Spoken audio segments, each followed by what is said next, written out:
Welcome. You are watching Line Screw 1.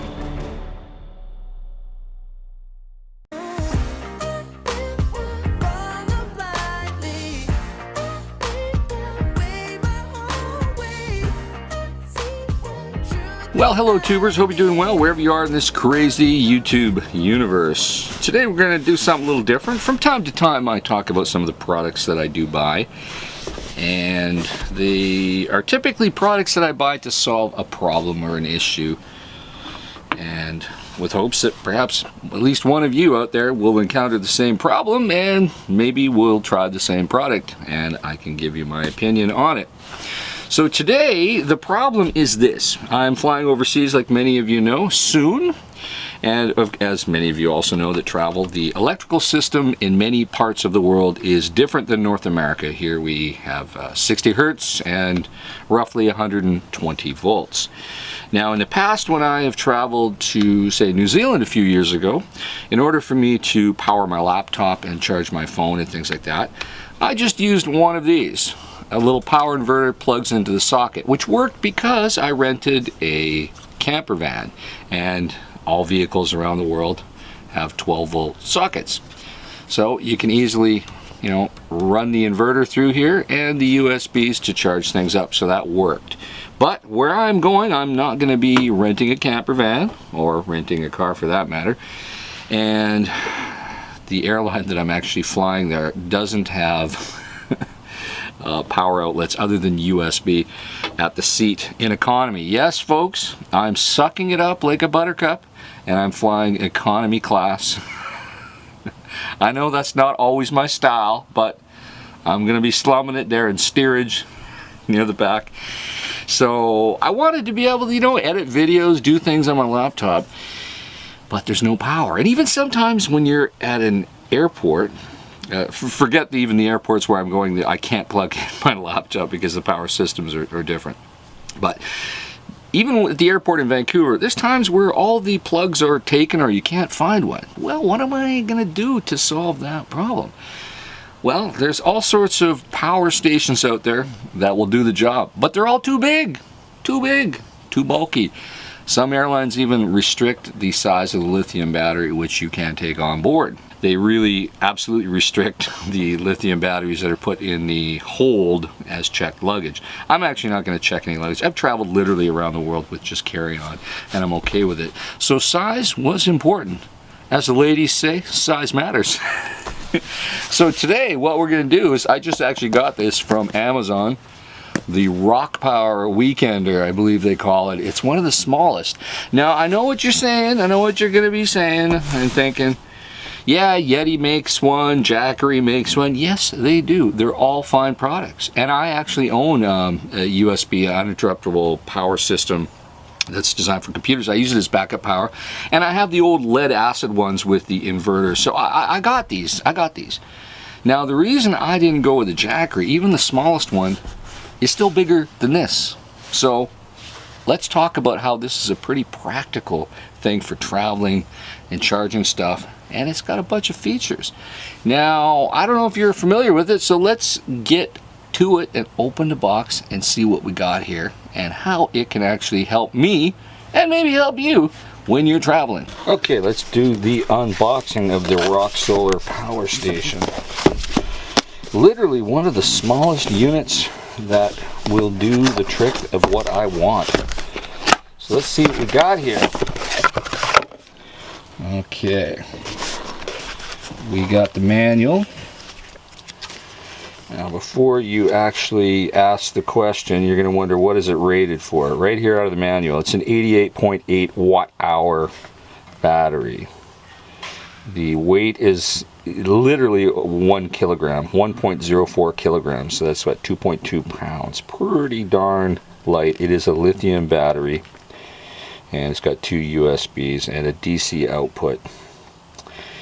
And I think it will, here, according to the manual, it's a modified sine wave, so it's going to run most things. Won't make a difference for a laptop because that runs through a transformer anyway. 120 watts maximum, I think 80 watts continuous. Where is that? Oh, there we go. 80 watts, continuous, 120 max. Yeah, my research is correct. Okay, let's see what we got here. Wow, this is as small as I thought it was going to be. Okay, take a look here. We got a couple outlets, one that's grounded, a few USBs. We got a light there, look at that. Couple, oh, you can go dim or bright. I guess it'll show the battery level here. Oh, we got a flashlight here too. I guess it'll do SOS. I assume that's all LED. We've got a DC out. I guess that must be in the accessory package here. Let's see what we got in there. Yep, I guess I can make a 12 volt socket out of that if I want. And then we got a charger. Charges at 110 to 240 volts, so you could actually charge this internationally.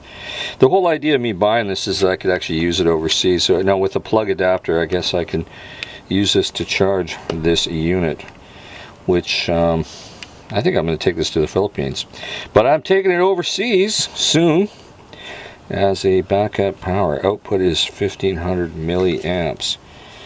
Okay, so that is pretty darn cool, and it's so small. This is going to easily fit into my carry-on, and I can plug the old laptop into that, and yeah, 88 amp hours, or watt hours, pardon me, 88 watt hours. That would mean I could probably extend my laptop 2 hours, and you could probably run a desktop computer maybe an extra 2 hours. So it's small, it's compact, it does exactly what I want it to do. Let's plug it in to see if I can actually get some power out of it without charging it. See if it'll charge my cell phone. Okay, plugged in. Yes, it is charging.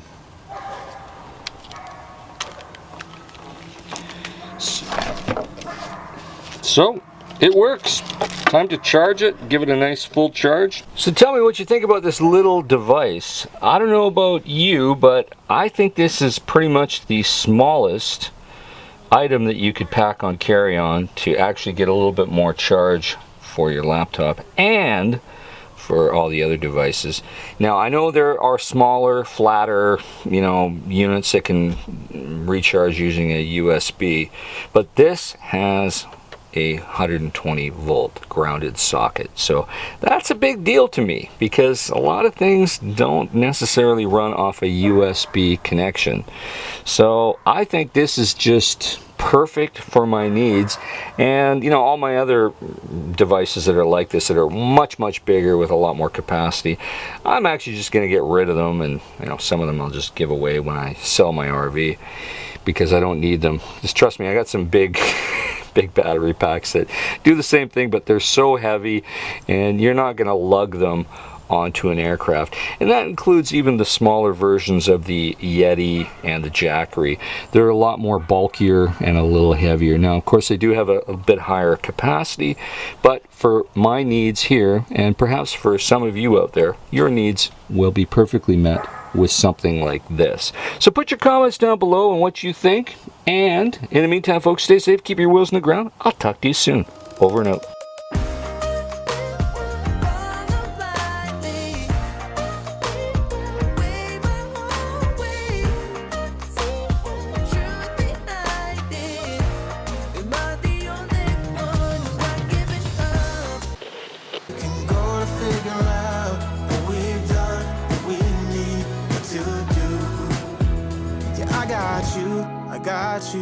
I got you.